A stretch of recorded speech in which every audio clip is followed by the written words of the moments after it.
And tonight, cases in Italy continue to soar, but in hard-hit China, for now, the worst of it seems to be over. So what can health experts in the U.S. learn from these two nations as this nation gets more sick? James Longman files this report. Tonight, 345 more people dead in Italy in the last 24 hours. The total now over 2,500. The health system buckling under the onslaught. Patients contained, although the virus is not. Families on lockdown. The dead are buried without them. Tonight, one glimmer of hope. Cases in Italy's original red zone down slightly. But back in America, concern over what's playing out in Italy. And they have more doctors and hospital beds per person than in the US. David, with America's top expert on infectious disease, Anthony Fauci. Doctor, can you assure the American people that what they've witnessed in those images from Italy and from those hospitals won't happen here? You know, David, I'm always trying to be as cold and honest. I don't want to scare anybody. There's no guarantee of anything. That's why Fauci says Americans have to limit their exposure and public activities to slow down the virus so it doesn't hit with the same speed as Italy and so US hospitals can keep up with demand for emergency care.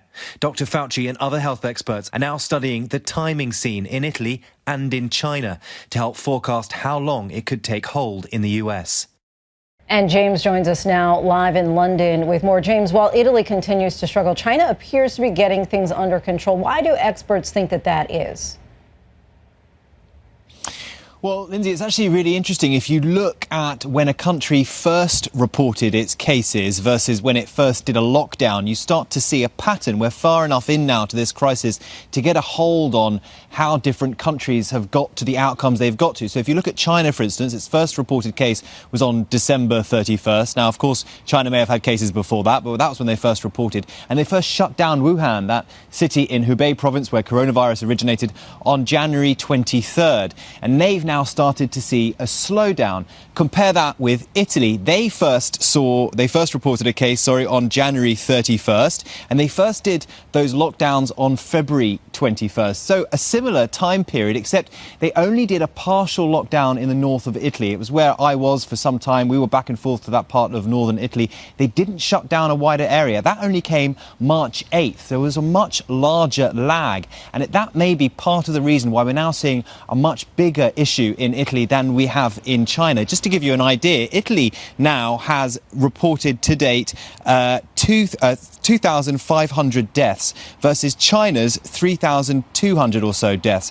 Now, obviously, Italy is a far, far smaller country than China, so its outcome is much, much worse. And we're now hearing, actually, if at this current rate of deaths in Italy, that Italy actually could surpass China in absolute fatalities. That is an extraordinary outcome. So there are a lot of lessons here to be learnt for the United States as it seeks to battle coronavirus. And a really important thing for America to understand is that Italy actually has more beds per capita than the United States. So it doesn't mean if you have a good healthcare system, you can ride this wave.